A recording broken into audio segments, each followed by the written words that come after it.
tema da palavra de hoje é Jesus está agindo na sua vida. Eu quero começar dando um testemunho de algo que aconteceu na nossa família no ano de 2013. O Samuel, ele tinha 5 anos, ia fazer 5 anos, tinha 4, ia completar 5 anos. E no dia do aniversário dele, eu acho que um dia antes, eu não me recordo se foi num dia antes ou no dia do aniversário dele, a gente já tinha comprado as coisas para o aniversário dele, tudo certinho. E no dia do aniversário dele, o Samuel teve uma forte dor na barriga, no estômago. E ele gostava muito de jogar bola, eu fui na quadra com ele, eu lembro. E lá na quadra a gente tentou jogar e ele reclamava da dor. E a gente teve que levar ele para o hospital. A gente estava lá em Jurerê e tivemos que ir até o hospital infantil. Chegando lá, a médica analisou e tal, ele. E me avisou que ele ia ter que ficar internado, porque ele ia ter que fazer vários exames. E aí começou ali a nossa luta com o Samuel. E aí fizeram exames de sangue, botaram um caninho nele aqui, enfim, fizeram vários exames. E acabaram não achando o que ele tinha. Então passou outro dia, a barriga dele muito inchada, ele com muita dor, Então ele ficou lá na emergência, acho que 1 ou 2 dias na emergência. E eu fiquei lá com ele. E eu lembro que eu vendo aquela angústia dele ali, eu orava ao Senhor e eu falei: Pai, troca ele de lugar comigo, Deixa ele livre aí dessa dor, daquele momento que ele vem passando, e transfere para mim, Vem para mim essa dor, Que eu fique doente como ele estava, mas que o Senhor libere ele. E passaram mais algum tempo, e nada dele melhorar, nada. E eu estava ali orando por cura e fazendo essa oração, nem sei se certa ou errada, mas eu fazia porque eu via a angústia dele ali. Eu lembro até que o pastor Benilde, eu estava na emergência do lado da maca dele orando, e o pastor Benilde entrou ali na hora, e veio eu orando, pedindo: Senhor, tira a dor dele, passa para mim, mas libera ele. E ele falou: irmão, não ora assim não. Vamos orar aqui para Deus trazer a cura para a vida dele. E dar ele fazer exame de sangue. Eles faziam um exame de sangue de manhã, outro exame de sangue à tarde, outro exame de sangue à noite. Eu não sei o que ele estava acompanhando ali. E eu lembro que o pastor Emerson conhecia os médicos em Joinville, daí mandaram os exames online lá, O pessoal estava no hospital em Joinville, analisaram e ninguém tinha um parecer certo daquilo que estava acontecendo. E isso foi passando dias, querido. E ele lá no hospital já fazia uns 5 dias. 4 dias, eu acho. E aí eu lembro que a igreja começou a orar, Começou a interceder. E eu lembro que eu falei com a pastora Dulce, eram umas 10h30, 11 horas da noite, assim, e ela me informou que tinha até uns pastores em Israel orando pelo Samuel. E naquela madrugada, eram umas 1h30, 2 horas da manhã, não me recordo o horário certo, eu já entregue aquele momento de dor, eu só imagino ele. E ele foi curado naquela madrugada. Ele acordou no outro dia completamente curado. Foi dado um diagnóstico. Qual era o diagnóstico mesmo? Eu não me recordo. Gastro, alguma coisa aí aguda, mas não foi um laudo conclusivo, tá? Foi o que eles acharam que era. E o medicamento foi trocado, e cada vez que ele se levantava, aparecia uma enfermeira, já dava até um frio na minha barriga, porque eu tinha que tirar ele. Eles iam com ele até lá, daí eles tiravam o sangue dele de novo, retornava. Gente, foi um momento de dor e angústia muito forte que a gente passou naqueles dias. Mas quem mais passou foi ele. Quem mais sofreu naquele momento foi ele. E o que eu queria naqueles dias era tirar ele dali. Tirar ele daquele sofrimento. Tirar ele daqueles exames. Tirar ele daquele fura-fura que estavam fazendo nele. Mas era necessário que ele passasse por todo aquele processo para que ele fosse curado. Era necessário que ele passasse por todos aqueles momentos de dor que ele passou, para que lá no final ele tivesse a cura. Foi milagre de Deus? Foi, mas ele precisou fazer os exames para o médico identificarem o que era, precisou tomar medicamento, precisou várias coisas para ele sofrer aqueles momentos, para que houvesse a cura. E aí, depois de um bom tempo, passado anos, eu lembro que eu estava orando e eu coloquei diante do Senhor, qual foi o propósito daquilo?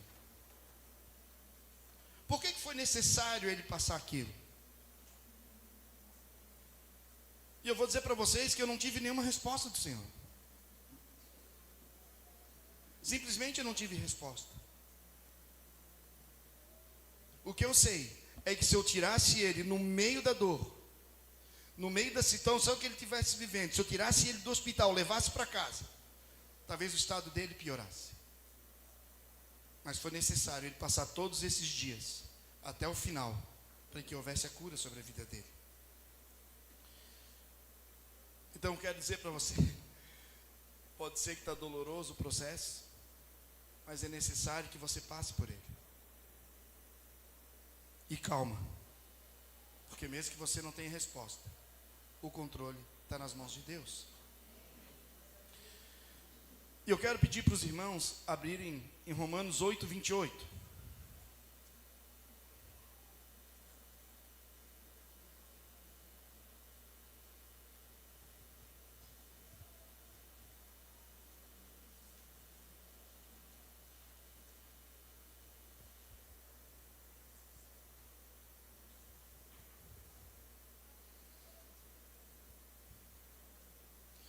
Romanos 8, 28 fala o seguinte: sabemos que todas as coisas cooperam para o bem daqueles que amam a Deus, daqueles que são chamados segundo o seu propósito. Sabe, a gente constantemente lê esse versículo, constantemente é falado sobre esse versículo, constantemente a gente escuta, a gente lê, a gente está sempre passando por ele. Mas tem algumas coisas aqui nesse versículo que a gente precisa entender, para que o processo que muitas vezes a gente passa, a gente saiba o propósito de Deus nisso. E quando Paulo começa, ele começa como: sabemos que as coisas cooperam. Então, uma certeza de Paulo, uma certeza absoluta de Paulo, daquilo que ele está falando. Eu sei do que eu estou dizendo. Todas as coisas, boas ou ruins, de dor ou de descanso, todas as coisas cooperam para o bem daqueles que amam a Deus. E aí a gente já começa a se perguntar. Quando eu leio esse versículo, eu já me remeto às coisas ruins. Paulo está falando que são todas as coisas, são as boas e as ruins. Por que ele está falando isso? Deixa eu falar uma coisa para você. A igreja ela não foi colocada numa... Tem um filme aí, até eu compartilhei na célula, não lembro qual é o filme, que o mundo estava acabando, e eles sempre tinham umas 10 ou 20 espaçonaves lá, que quem conseguisse entrar, eles iam levar e o livrar lá, e o resto ia morrer tudo. Como é que é lá? 2012? Acho que é isso aí então. E nós não estamos numa dessas espaçonaves, onde eles vão colocar a gente ali dentro e a gente vai subir. E vai ficar livre das dores desse mundo. A gente não vai conseguir. Então tem coisas que vão bater a nossa porta assim. Talvez o desemprego, de uma hora para outra, surja na nossa porta. Talvez uma doença. Talvez um carro novo. Talvez um carro velho. Talvez situações de vitória. Talvez situações de lutas e lutas graves. Podemos passar por crises financeiras, igual a pessoa que está aí fora. Podemos ter doenças gravíssimas, igual as pessoas aí fora, que não têm Jesus no coração. Podemos ser assaltados, iguais as pessoas aí fora são assaltadas. Nós vamos viver as mesmas dores que eles vivem. Só que eu vou piorar um pouquinho. Tem dores que só a gente na igreja vai sentir. Humilhação por causa do evangelho, perseguição por causa do evangelho. E mais que eu botei aqui, isolamento. As pessoas muitas vezes vão nos isolar por causa do evangelho. E até a gente vive num momento tranquilo, porque lá atrás eles eram jogados na arena com leões. Essa era a luta deles. E eram devorados por leões. Em praça pública se queimava cristão. Colocava eles lá no alto. E colocavam fogo para que todos vissem. Discípulos foram apedrejados, chicoteados, presos. As lutas deles eram muito superiores que as nossas. A gente vive um momento muito tranquilo até, como igreja. Precisamos estar atentos, orando, intercedendo, vigiando. Mas nós vivemos um momento muito tranquilo como a igreja.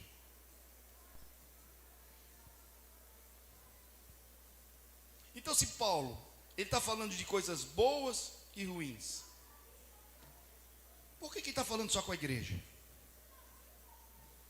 Porque aqui, ele está falando com a igreja, dos que amam a Deus. Está falando só com a igreja. Então, essas coisas boas e ruins que acontecem nas nossas vidas, que cooperam para o nosso bem, são só para a igreja que vai cooperar para o bem. Mas como é que eu sei disso? Ele continua: daquele que são chamados segundo o seu propósito. E agora? Qual é o propósito?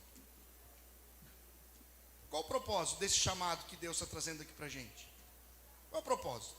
Qual é o propósito de Deus na minha vida? A gente sempre vai pensar naquilo que eu faço, naquilo que Deus me chamou para fazer, em ministério, enfim. A gente sempre pensa propósito como isso, que na verdade o que Jesus está falando aqui é o seguinte: o propósito meu na sua vida é que você se torne semelhante a mim. Então, quando Paulo está falando que todas as coisas cooperam para o bem, ele está falando que tudo vai cooperar para que eu pareça mais com Cristo dia após dia. Porque eu sou a igreja do Senhor. Nós somos a igreja do Senhor. E o propósito de Deus para a gente é que a gente se pareça com Jesus mais todos os dias. Como é que eu sei disso? Versículo 29. Porquanto aos que antemão conheceu, também os predestinou para ser conformes à imagem do seu Filho, a fim de que ele seja o primogênito entre muitos irmãos. Eu nem vou entrar na questão teológica aqui, mas aqui deixa bem claro o propósito de Deus nas nossas vidas, que é nos tornar semelhante a Cristo. Seja isso com coisas boas, seja isso com coisas ruins. Vocês lembram dos discípulos no barco? Eles entraram no barco e foram. Jesus deu uma ordem: vocês atravessam, vão lá para o outro lado. De repente, eles enfrentaram uma tempestade. E aí o barco estava ameaçando afundar. E funda para cá, funda para lá, e começa a gritar. E de repente Jesus começa a vir, e já tem um lá que grita, é um fantasma. De repente Paulo sai do barco, vai até Jesus, ele afunda, Jesus segura ele, e eles vão de volta para o barco. E aí se a gente olhar para esse texto, é claro que ele remete para a figura de Jesus. Todo texto bíblico ele remete para a figura de Jesus. Mas aqui ele está falando de três coisas. Primeiro, o propósito de chamar Pedro para um novo nível de relacionamento com o Senhor. Segundo, mostrar que os discípulos sem Jesus naquele barco viviam uma tribulação muito grande. E terceiro, mostrar que o Senhor Jesus é rei sobre todas as coisas. Então, quando eu olho para o texto, eu vejo três propósitos. Mas se eu estiver lá com os discípulos, naquele momento, os discípulos não iam entender. Então, qual é o propósito de Jesus me botar no barco, me levar no meio da tempestade, fazer quase o barco afundar? Para que isso? Qual a necessidade disso? Por que eu precisei passar por isso? Não tinha necessidade nenhuma. Ele podia ter entrado no barco com a gente ia atravessar e não ia ter nada. Mas havia uma necessidade de criar nos discípulos uma semelhança a Jesus, para tudo que eles iam enfrentar dali para frente. E aí, você pode estar pensando, ele está falando tudo isso porque está vivendo uma vida tranquila, não tem tempestade nenhuma. Está falando tudo isso porque não sabe o que eu estou passando. Sério mesmo? Você acha que tem algum cristão que não atravessa determinado tipo de luta, seja interna, seja externa. Porque a gente conhece a vida das pessoas, mas a gente não conhece o interior delas. E lá no livro de Jó, no capítulo 1, fala o seguinte: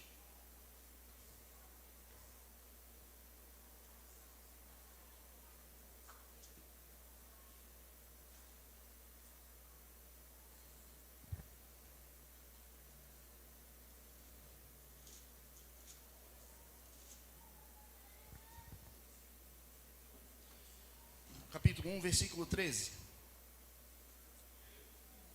Sucedeu um dia em que seus filhos e suas filhas comiam e bebiam vinho na casa do irmão primogênito. Que veio um mensageiro a Jó e lhe disse: os bois lavraram, e as jumentas pasciam junto a eles. De repente, deram sobre ele os sabeus, e os levaram, e mataram os servos a fio da espada. Só eu escapei para trazer-te a nova.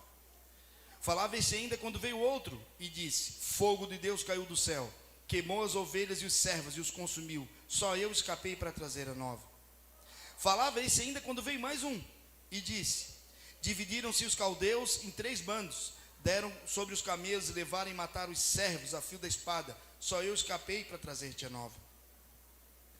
Também este falava ainda quando veio outro e disse: estando teus filhos e tuas filhas comendo e bebendo vinho em casa do irmão primogênito, eis que se levantou grande vento do lado do deserto, e deu nos 4 cantos da casa, a qual caiu sobre eles, e morreram. Só eu escapei para trazer-te a nova. Então Jó se levantou, rasgou o seu manto, rapou a cabeça, lançou-se em terra e adorou. E disse: nu saí do ventre da minha mãe, e nu voltarei. O Senhor Deus, o Senhor o tomou. O Senhor deu, o Senhor o tomou. Bendito seja o nome do Senhor. Em tudo isso, Jó não pecou, nem atribuiu Deus falta alguma. Eu vou falar para vocês que eu passei por várias situações. E constantemente eu orava e eu perguntava para Deus: o que eu estou fazendo de errado? O que tem errado comigo? Aonde que eu estou errando? Porque não pode vir tanta coisa sobre a minha vida. Mas quando eu olho para Jó, eu percebo que Jó perdeu todos os seus filhos. Mas a palavra de Deus fala que Jó era um bom pai. Ele sacrificava todos os dias quando os filhos saíam de casa. E aí eu percebo que Jó de repente perdeu tudo o que tinha, financeiramente falando. Mas Jó era um homem justo, honesto. Jó fazia tudo de acordo com a vontade de Deus. Jó era um bom administrador, ele prosperou de forma absurda. E simplesmente perdeu tudo, mesmo sendo um homem justo e honesto.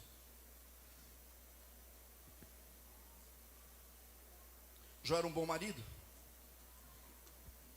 Em determinado momento, a esposa dele falou para ele: se eu fosse tu, largava desse seu Deus aí e morre. Entrega a tua vida e acabou. E Jó tinha amigos. Porque para frente do texto fala que Jó ficou doente, ele adoeceu, a ponto de pegar pedra e se coçar. Tamanha era a dor que ele sentia. E quando ele estava doente, alguns amigos foram visitá-lo, porque ele tinha amigos. Então era uma boa pessoa, convivia com amigos, convivia com os irmãos da igreja, vamos falar assim. E no meio dessa doença eles foram lá visitar Jó, e eles ficaram uns dias lá com ele. E aí foi o primeiro: Jó, assim ó, né, eu sei que tu ia lá na igreja, ministrava a palavra pra gente e tal, mas Jó, presta atenção, isso aí com certeza é pecado. Fizesse alguma coisa de errada, Jó, não traísse tua mulher não, não fizesse alguma falcatrua lá nos teus negócios não, será que teus filhos não estavam pecando por baixo do pano, sei que tu estivesse sabendo, não estava acontecendo nada disso não, Jó. Aí vem o segundo, fala a mesma coisa, vem o terceiro e fala, olha só, deixa eu falar uma coisa para ti, Jó. Geralmente essas coisas acontecem, elas não somem da nossa vida, elas permanecem. Lembra, Jó, tu pregava lá na igreja e tu falava que a gente tem fé, que as coisas iam mudar. Tenha fé no Senhor, que Ele vai transformar a sua vida. Tenha fé no Senhor. Lembra, Jó, tu falava isso pra gente? Então, Jó, eu acho que eu identifiquei qual é o teu problema. Está faltando fé no seu coração. Está faltando fé para crer que o Senhor pode restaurar a tua vida financeira. Está faltando fé para crer que o Senhor vai trazer teus filhos de volta. Está faltando fé para você crer que Deus vai curar você. Está faltando fé, Jó.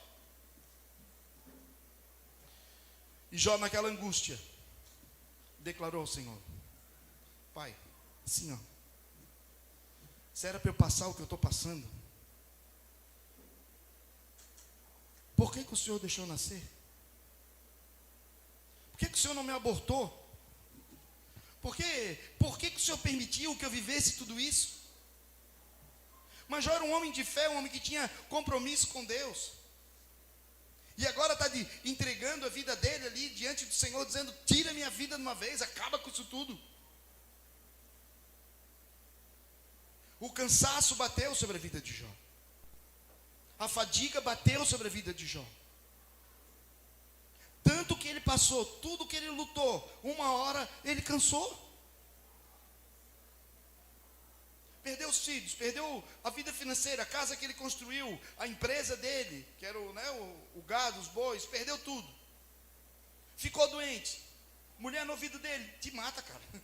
Oh, tira a tua vida. Os amigos no ouvido dele: cara, tu peca demais, só pode ser isso. Tu és um pecadorzinho.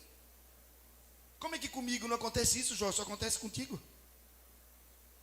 Havia um propósito de Deus aqui, que a gente, por trás do texto, conhece, porque a gente está lendo a palavra. Mas Jó, que estava vivendo aquilo ali, ele não entendia nada. Ele olhava para um canto, derrota, olhava para outro canto, derrota, olhava para outro canto, derrota. Era só isso que ele enxergava. Então Jó resolve, numa atitude, questionar Deus. Ele fala: peraí, parou tudo. Eu vou até Deus, porque eu tenho um relacionamento com Ele. Então eu vou até Ele. E Jó fez lá 16 perguntas, se não me engano, para Deus. Perguntando por quê. E resumindo, o que Jó estava querendo dizer para Deus é o seguinte: cara, eu sou reto, eu sou íntegro. Eu não sei por que eu estou passando isso tudo. Então traz uma explicação para mim, para que eu possa reagir, para que eu possa não querer tirar minha vida, para que eu possa largar esse cansaço, essa fadiga sobre a minha vida e possa continuar a minha caminhada. E aí Deus, em vez de responder para ele, Deus traz 70 questionamentos para Jó. Ele fala: Jó, onde é que tu estavas quando eu criei todas as coisas? Jó, onde que tu estavas quando eu separei as estrelas? Jó, onde é que tu estavas quando eu limitei as águas? Onde é que tu andava, Jó? Deus então traz 70 questionamentos para Jó, falando da sua grandeza para ele, falando quem ele era para Jó. Jó então ele se rende ao Senhor. Jó estava cansado de ouvir opiniões dos outros. Jó estava cansado de ouvir o conselho que vinha da mulher dele. Ele estava cansado. Porque tem momentos que a gente não vai conseguir refúgio em lugar nenhum. Então eu vou ter que clamar a Deus, porque só me restou Deus. Então ele vai até o Senhor e diante nessa conversa, vamos dizer assim, que ele tem com o Senhor, de vez de achar solução para o problema dele, de vez de achar culpa do que estava acontecendo, de vez de achar o problema que ele cometeu de erro, ele conhece a grandeza de Deus. Ele olha de maneira diferente para o Senhor e consegue contemplar a grandeza de Deus em meio à dor.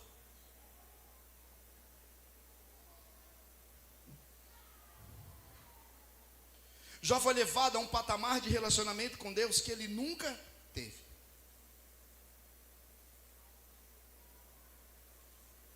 Eu não sei vocês, né? Que vocês são crentes assim, né? Eu que sou crente menorzinho, quando eu tenho problema e dificuldade, quando eu estou passando por algo mais forte na minha vida, querido, é o momento que eu mais oro. O momento que mais eu estou largado aos pés do Senhor, é o momento que eu mais choro, é o momento que eu mais clamo. E ali assim eu vou crescendo no meu relacionamento com Deus. A oração ela tem que ser uma continuidade na minha vida, em momentos bons e ruins.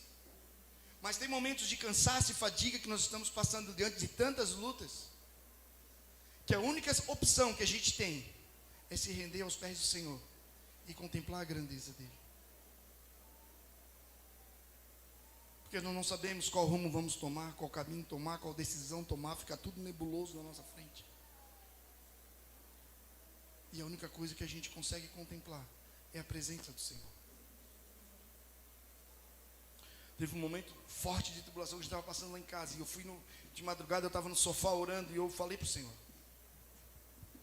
não estou entendendo nada. Mas o que eu percebo é que eu estou no barco igual os discípulos,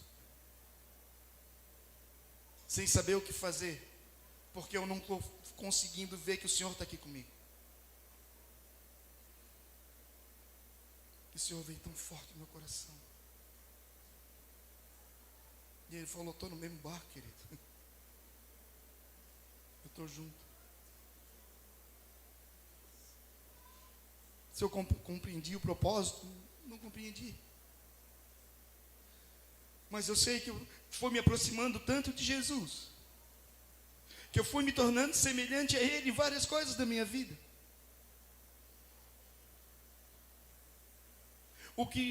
Essas dores que a gente passa sem entender,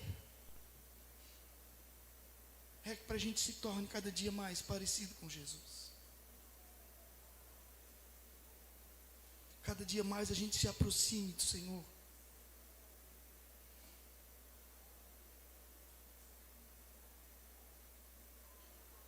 Precisamos entregar o rumo da nossa vida para Jesus. Mas como que é isso?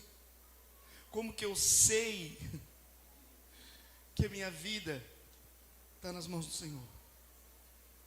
Porque a gente fala, a gente diz, mas como que eu sei? O maior reflexo da sua vida está nas mãos do Senhor. É você continuar sendo transformado todo dia no seu caráter. Todo dia no seu caráter, todo dia nas suas atitudes, todo dia, todo dia, todo dia, todo dia. E todo dia mais sendo mais parecido com Cristo. A gente começa a perdoar de maneira diferente, a gente começa a amar de maneira diferente. Porque em meio às lutas a gente ainda tinha que receber pedidos de socorro. Falei: ô querido, vamos orar, vamos clamar para o Senhor interceder na sua vida, o Senhor mudar essa história da sua vida. Mas quando eu olhava para trás, para mim, estava tudo assim. E aí eu vou me parecendo com Cristo, porque a minha leve e momentânea tribulação traz para a minha vida eterno peso de glória. E cada dia mais eu vou me parecendo com Cristo.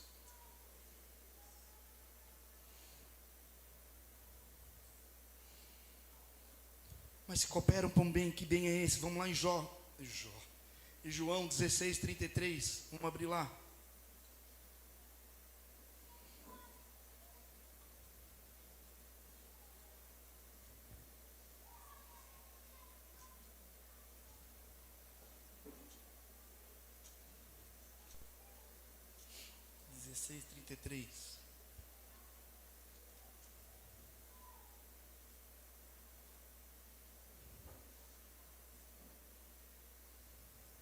Vamos ler o 32 antes.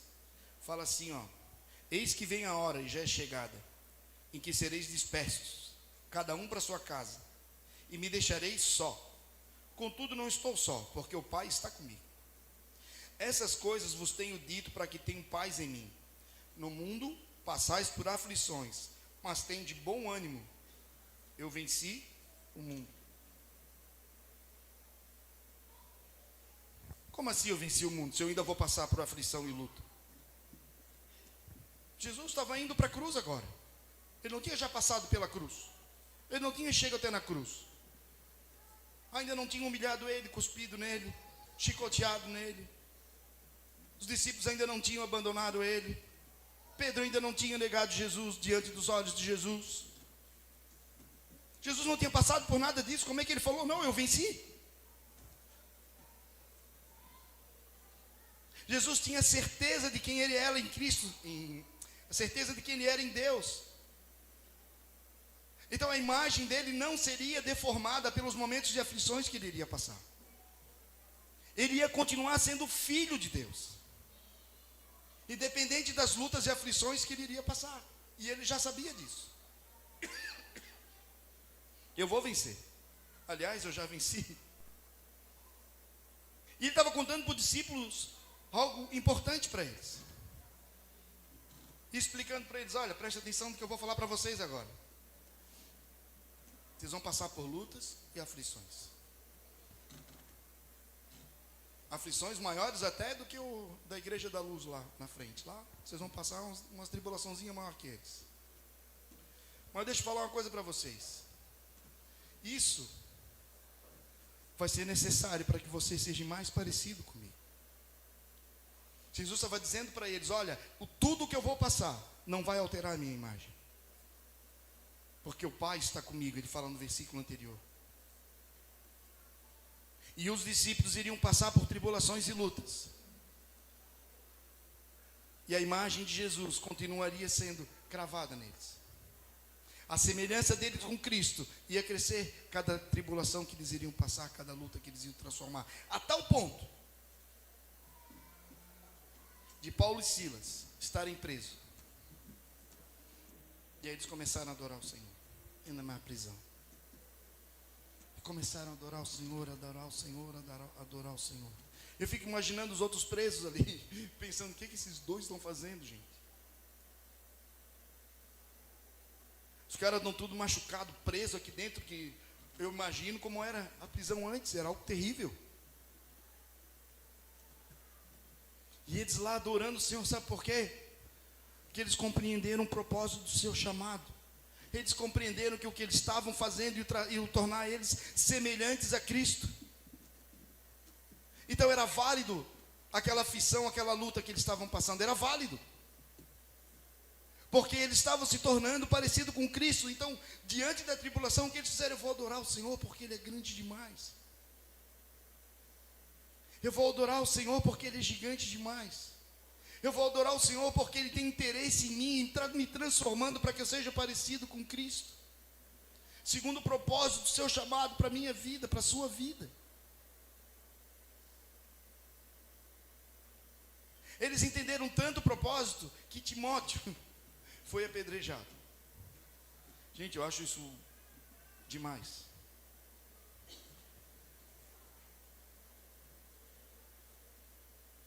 E aí, no meio da morte, o céu se abriu para Timóteo.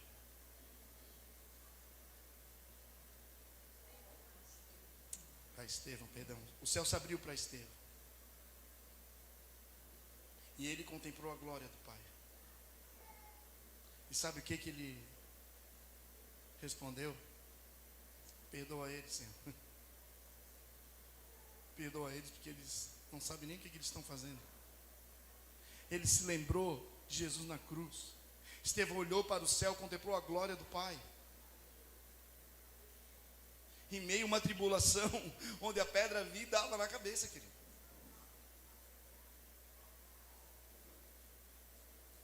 Era dor que a gente não imagina passar.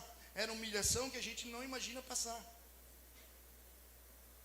Estevão olhou para a glória do Pai e falou: perdoa esses caras aí, porque eles não estão entendendo nada. Eles não estão entendendo nada do propósito que eu estou passando nesse momento, que é me tornar semelhante a Cristo, Pai. Em meio a essa tribulação eu consigo ter uma experiência que talvez eu nunca teria se eu não tivesse sido apedrejado nesse momento. Nesse momento eu consigo contemplar a glória do Pai. Nesse momento eu consigo sentir o amor de Deus sobre a minha vida, mesmo em meio a essa dor absurda que eu estou sentindo. Estevão proporcionou a cada um de nós um momento que talvez a gente não imagine. Em meio à dor, a gente contemplar a glória do Pai.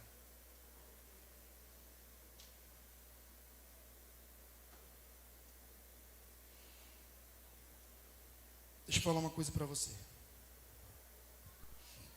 A nossa vida não é só de dor.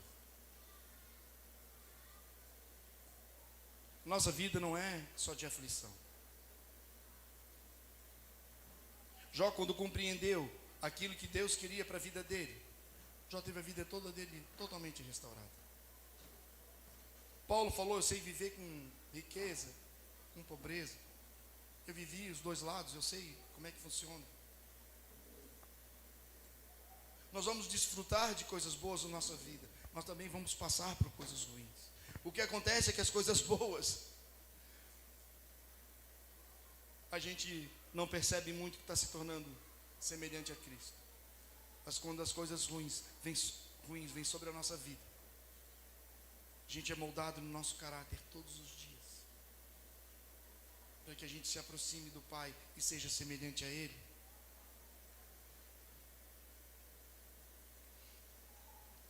Então o bem que Paulo está falando no versículo, que todas as coisas cooperam para o bem, não é eu ter 4 carros, 5 casas,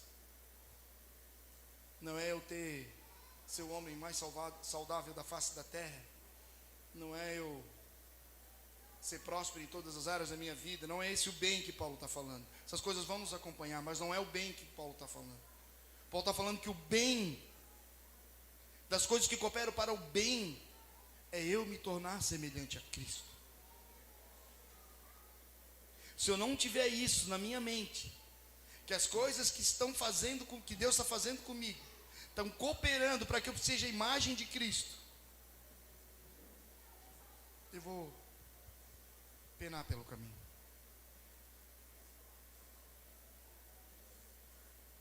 E são lutas que quem não tem Cristo não vai passar. Porque pouco importa quem não ama a Deus, se ele vai ser mais ou menos parecido com Cristo. Se ele vai se é necessário de se arrepender de seus pecados ou não, para ele pouco importa. Mas para a gente que ama o Senhor e segue o propósito do seu chamado, que é me tornar semelhante a Cristo, cada luta, cada coisa que eu vou enfrentar, eu tenho que entender que eu estou passando por isso, porque é um processo que eu vou caminhar em direção a Cristo. A gente não consegue imaginar, não consegue perceber a importância disso. Já parou para pensar que Deus está transformando você dia após dia a imagem e semelhança de Jesus, o Rei dos Reis, o Senhor dos Senhores, o Rei da Glória, o Alfa, o Ômega, aquele que era, que é e que há de vir. Você entendeu que Jesus está me transformando para que eu seja parecido com Ele? E aí eu consigo entender porque que Paulo fala que são leves e momentâneas tribulações. Aí eu consigo perceber que o que ele passou pouco importa para ele. O interesse dele era se tornar semelhante a Cristo. Nós estamos finalizando. Em Isaías 64:4. Vamos abrir. Eu não ia abrir, mas vamos abrir.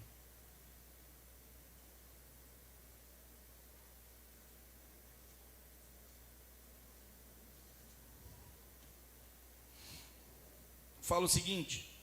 Isaías diz, Deus disse a Isaías: porque desde a antiguidade não se viu, nem com ouvido se percebeu, nem com olhos se viu Deus além de ti. Isaías falando com Deus: Deus além de ti, que trabalha para que nele espera.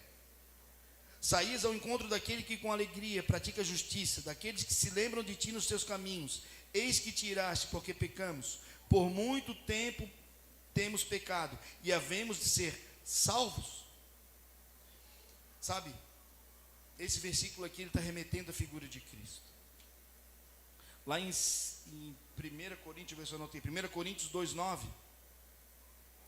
Paulo repete esse versículo, e ele fala que nem olhos viram, nem ouvidos ouviram o que Deus tem preparado para aqueles que o amam. Você percebe que aqueles que o amam somos nós? Você percebe que aqueles que o amam é o mesmo que ele usou lá no outro versículo. O que Paulo está falando aqui é que Jesus veio.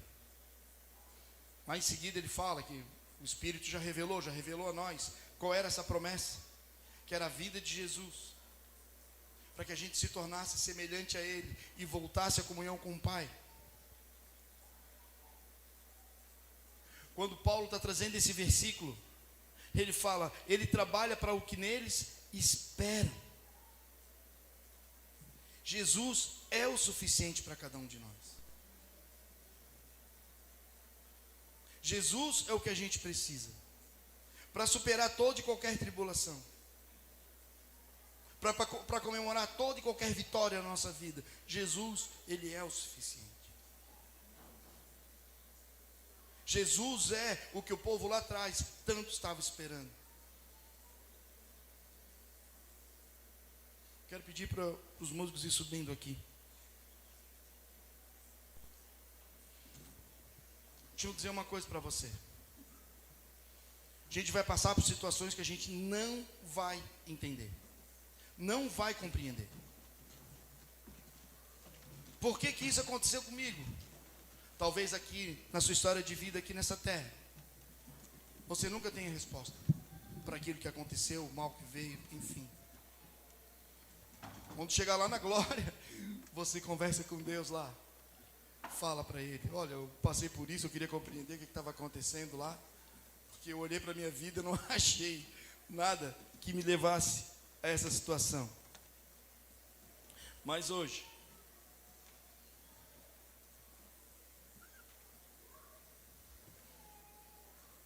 eu quero convidar você a fazer uma oração para o Senhor, através de um louvor. Onde você vai poder dizer para o Senhor, Senhor, olha assim, ó. Eu sei que na minha vida eu não vou ter somente momentos bons, eu vou ter momentos bons e ruins. Mas hoje eu quero dizer para o Senhor, Senhor, a minha vida é tua. Não compreendo, Senhor, o que eu estou passando, não compreendo o que eu estou vivendo, ou o que eu já vivi, eu não compreendo. Mas hoje, eu quero entregar minha vida para o Senhor de uma maneira que eu nunca entreguei. Fique de pé, querido. Que você faça desse louvor uma oração de rendição diante do Senhor. Que você faça desse louvor uma forma definitiva de entregar sua vida nas mãos do Senhor. Independente do que você vai viver, entregar sua vida na mão do Senhor. E falar para Ele, Senhor, eu preciso ser semelhante a Cristo, eu preciso ser mais parecido com Jesus. Eu preciso.